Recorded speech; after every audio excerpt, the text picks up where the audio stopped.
Selamat pagi adik-adik yang dikasih Tuhan Yesus. Bersama Ibu Suswati atau Oma John, kita akan bersatu teduh. Dan Oma John akan membacakan firman Tuhan dari Efesus pasal 4 ayat 1 sampai dengan ayat yang ke-7 untuk adik-adik semua.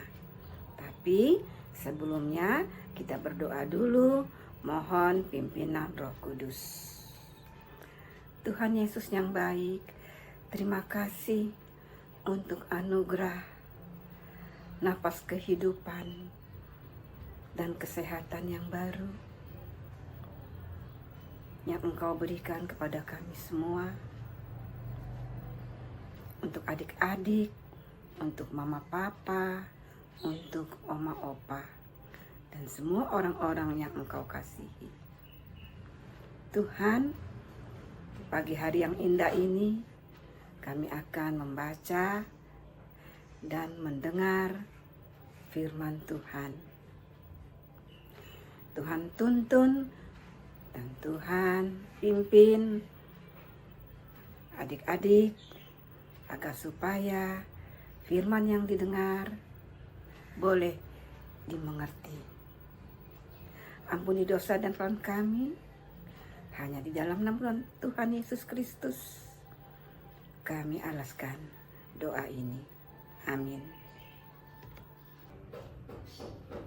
Bacaan Efesus pasal 4 ayat 1 sampai dengan 7 yang menyatakan kesatuan jemaat dan karunia yang berbeda-beda.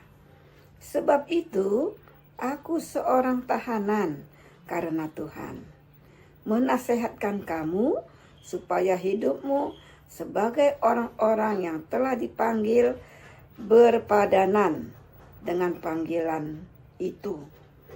Hendaklah kamu selalu rendah hati, lemah lembut, dan sabar. Tunjukkanlah kasihmu dengan saling membantu, dan berusahalah memelihara kesatuan roh dalam ikatan damai sejahtera. Satu tubuh dan satu roh, sebagaimana kamu telah dipanggil kepada satu pengharapan yang terkandung dalam panggilanmu.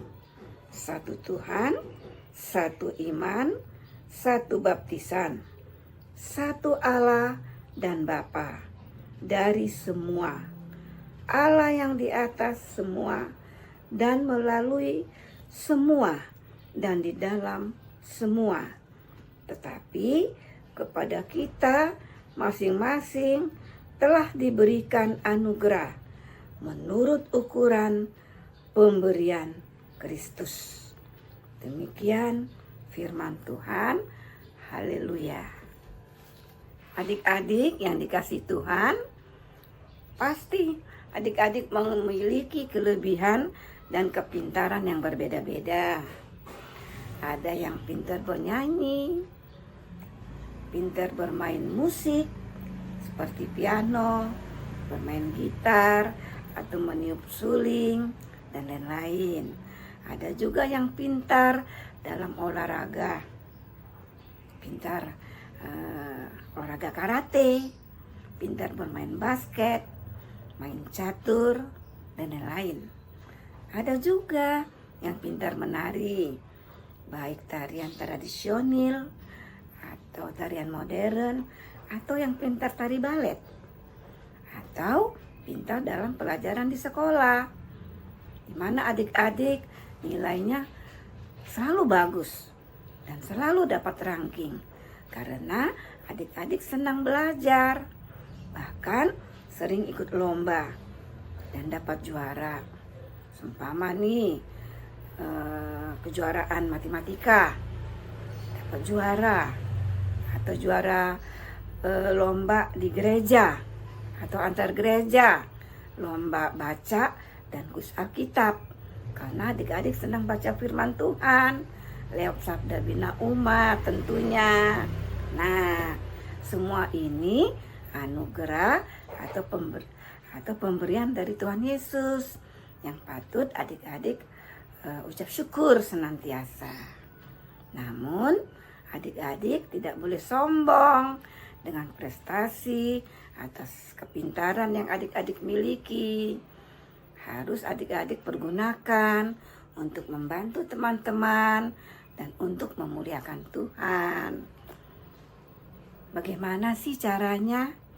Nah, Rasul Paulus dalam kitab Efesus 4 ayat 1 sampai dengan ayat 7 yang tadi Oma bacakan untuk adik-adik, dan adik juga mendengarkannya, menasehatkan agar dalam memakai kepintaran harus memiliki 5 karakter atau 5 sifat di dalam diri adik-adik sebagai anak-anak Allah. Apa saja sih 5 karakter itu? Yang pertama, adik-adik mempunyai sifat rendah hati, tidak boleh sombong, tidak boleh angkuh dengan kepintaran yang adik miliki. Yang kedua, sifat lemah lembut, tidak boleh kasar kalau berbicara sesama teman atau dengan orang yang lebih tua daripada kita, dengan orang tua kita, dengan kakak-kakak kita, ya. Kemudian yang ketiga, mempunyai sifat sabar, tidak mudah marah, tidak egois, maunya menang sendiri. Terus tidak sembrono, tidak seradak seruduk dalam mengerjakan pekerjaan. Seumpama ngerjain PR atau melakukan pekerjaan yang disuruh mama papa di rumah. Nah, yang keempat, adik-adik harus mempunyai karakter kasih, yaitu suka menolong, peduli dengan sesama, suka membantu apabila kita diperlukan. Kemudian kita juga suka memaafkan sesama teman kalau teman kita itu bersalah kepada kita, dan kita juga minta maaf juga sama teman kalau kita yang bersalah. Nah, sifat yang kelima, memelihara kesatuan roh. Jadi adik-adik tidak boleh bermusuhan dengan sesama orang Kristen. Harus rukun, harus damai. Karena kita ini satu iman, satu Tuhan Yesus Kristus, satu baptisan dalam nama Bapa, Anak dan Roh Kudus.